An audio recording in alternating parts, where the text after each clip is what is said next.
Hi, I'm H.G. Watson with Daily Xtra. Over the last several years, the Truth and Reconciliation Commission of Canada has been traveling across the country collecting the accounts of First Nation survivors of residential schools. This week in Toronto, they're making their first hearings for people that are two-spirited, who experienced residential schools in a way that was very unique. My name is Laurie McDonald. I am Neheo. Neheo means people of the four directions.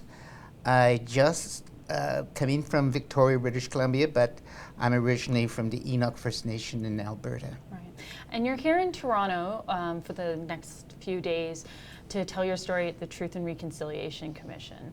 I was wondering why you decided that you wanted to make the journey to tell your story. I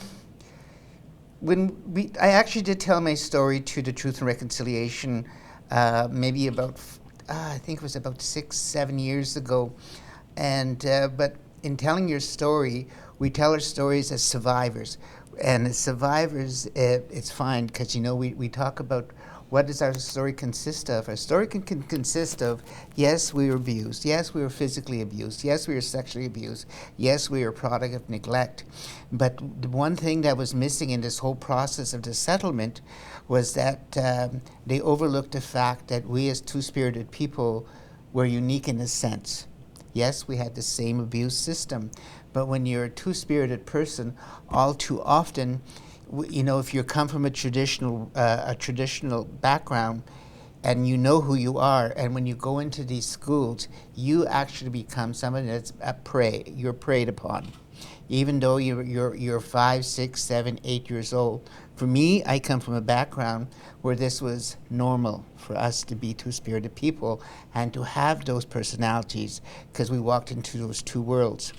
But when you went into this school, what the adjudicators and the commission failed to realize from our perspective is that our abuse was probably much more severe.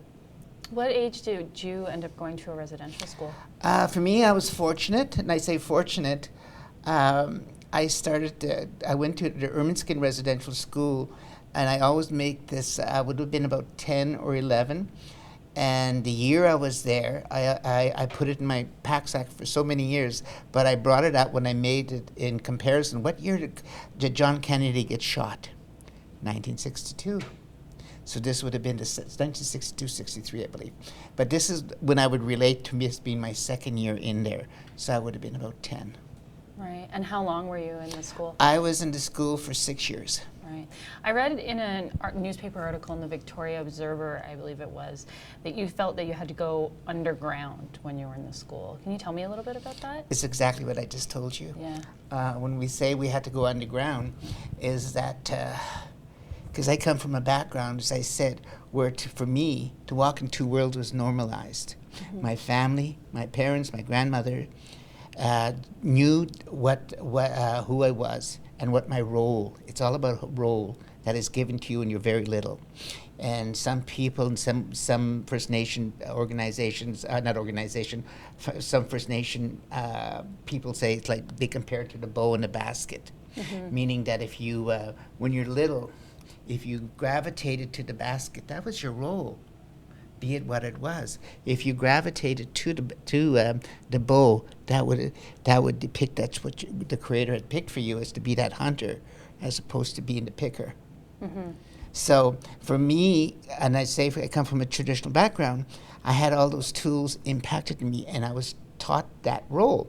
But once you went into the school, without trying to be obvious, because obvious, there were feminine traits in me, but for me to say to go underground, I had to hide who I was.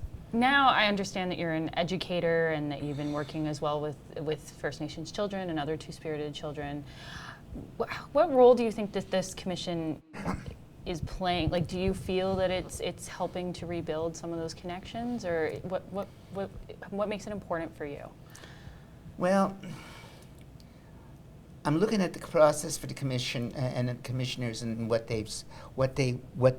their mandate was, and they've accomplished what they carried out the agreement that was settled for them, but they hadn't finished yet. Because when I say they haven't finished yet, they hadn't dealt with our particular segment. For me as an educator, and I have right now, I'm an adult instructor for Aboriginal social workers, and part of that process of them is to be educated about the residential school and the effects, and talk about the truth and reconciliation, and to explain to them, yes, reconciliation is part of a big package here. Yes, we've gotten through this level, but for me, as a person talking about reconciliation, a little bit. A little bit. Yeah. It's got a long way to go yet. And I think it might help for me, reconciliation might be a little higher now, a little step higher, in the fact that, yes, the commissioner is listening to the Two-Spirit community, because our story is different. Our story is more profound. Our story was more intense, and the abuse and the effects of it was more intense. Right. Now they have to listen to that.